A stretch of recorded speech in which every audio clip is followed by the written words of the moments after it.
The invoice. The envelope wasn't dramatic. It wasn't red-stamped or threatening. It was just thin, white, ordinary. And somehow it felt heavier than anything I'd ever held. I stood in the kitchen staring at the tuition statement, like it might shrink if I blinked long enough. I had already done everything I was supposed to do. Applied for grants, filled out scholarship essays at 2 in the morning, picked up extra shifts at the campus bookstore, said no to trips, no to dinners, no to anything that wasn't necessary. Still, there was a gap, not enormous, but real, and for the first time in my life, I decided to ask for help. My parents were in the living room when I walked in. The TV was on low, the evening news humming in the background. It felt like any normal night, which made what I was about to say feel even bigger. "Can we talk?" I asked. My father muted the television. My mother looked up from her tablet. "Of course," she said. I handed them the invoice. "I've covered most of it." I began carefully. "Loans, scholarships, work. But I'm short this semester. I was hoping you could help me close the gap." There it was. Not entitlement, not demand, just honesty. My father studied the paper silently. My mother leaned closer to read the numbers. The pause stretched. Finally, my father set the invoice down. "I think it's time you learn to be independent," he said, not harshly, not angrily, just firmly. I blinked. "I am being independent. I've covered almost all of it." "That's good," my mother said gently. "But if we step in now, you'll rely on us every time things get hard." "I'm not asking for every time," I replied. "Just this time." My father folded his hands. "When we were your age, no one helped us. We figured it out." That sentence, it sounded noble. It sounded strong. But it landed like a door closing. "I've been figuring it out," I said, trying to keep my voice steady. "I just need a little support." My mother shook her head slightly. "Struggle builds character." The words felt rehearsed, like advice they had always believed in. Maybe they did believe it. Maybe they thought they were protecting me from weakness. But in that moment, I didn't feel protected. I felt alone. "So that's it?" I asked quietly. My father nodded once. "Be independent. You'll thank us later." "Thank you." The phrase echoed strangely in my mind.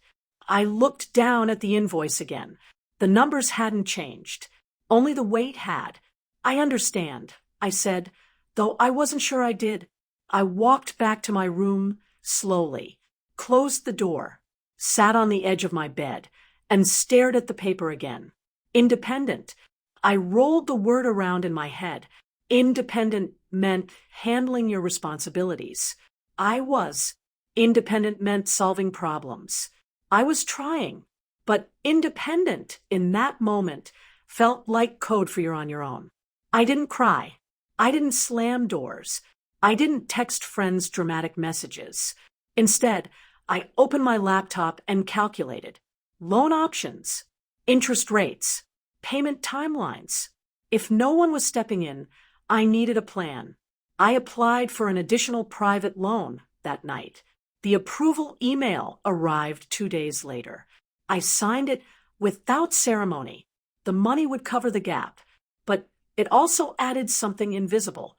Pressure, not just financial pressure, emotional pressure.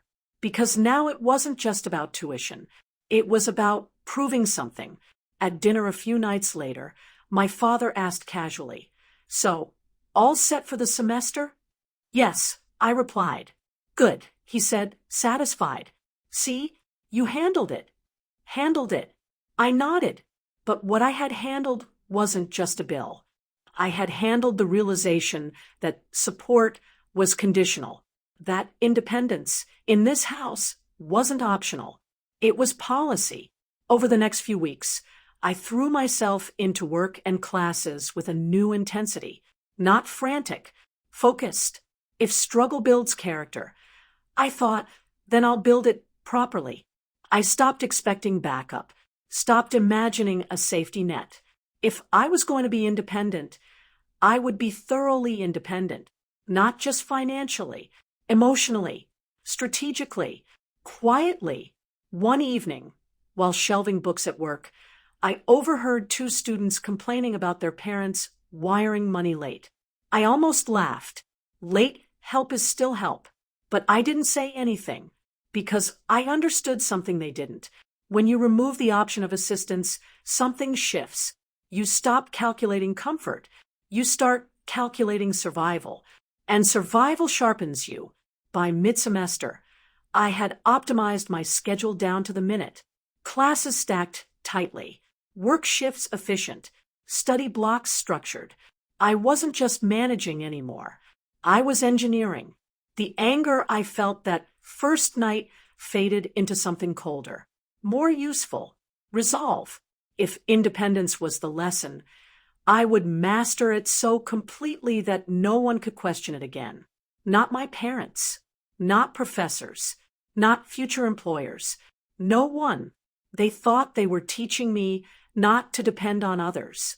What they didn't realize was that they were also teaching me not to wait, and that lesson would last far longer than a semester. 9 years is a long time, long enough for discipline to compound, long enough for silence to turn into leverage, long enough for be independent to transform from advice into identity. But that transformation didn't start with success. It started with a thin white envelope and two people who believed saying no was love. The shift, the first year, was survival. I worked mornings before class and nights after. I memorized discount schedules at the grocery store. I tracked expenses down to the dollar. Every decision had a consequence, and I felt all of them. But something unexpected happened. I stopped waiting, stopped hoping someone would step in if things got tight. That mental shift alone changed everything. When you remove the idea of rescue, you start building differently. By year 2, I wasn't just working harder, I was working smarter. I chose internships that paid less but taught more. I asked questions others were too proud to ask. I stayed late when it meant access to real decision-making. I studied people the way I studied textbooks. Who gets promoted? Who controls budgets? Who actually has leverage? I graduated with debt, but also with clarity. Most of my classmates chased titles. I chased skill stacks, negotiation, financial literacy, systems thinking.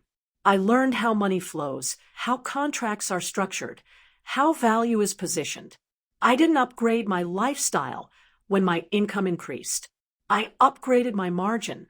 By year 5, my loans were shrinking fast. By year 6, they were gone. Not because I got lucky, because I treated independence like a craft. My parents occasionally said, "See, we knew you'd figure it out." I would smile. They thought the story ended with resilience. They didn't realize it was just beginning. Because once you learn how to operate without support, you stop fearing instability. And that's when growth accelerates. By year 9, I wasn't just stable. I was positioned. The invoice that once felt crushing had quietly turned into fuel. And the word independent no longer sounded like rejection. It sounded like power.